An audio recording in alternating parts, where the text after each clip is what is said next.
दाट शक्यता आहे।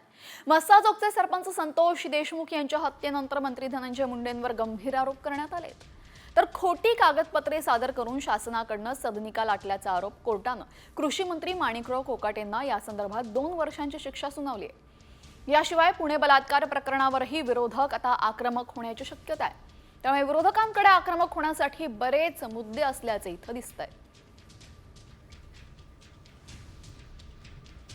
तर गाजणारे मुद्दे कोणते आपण पाहतोय? पुण्याच्या स्वारगेट मधलं शिवशाहीतलं बलात्कार प्रकरण,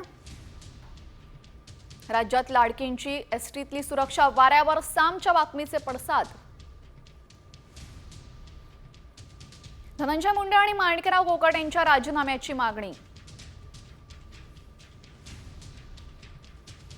बीड सरपंच संतोष देशमुख हत्या प्रकरणी बीडमधील गुन्हेगारी, परभणीमध्ये सोमनाथ सूर्यवंशींचा पोलीस कोठडीतला संशयास्पद मृत्यू।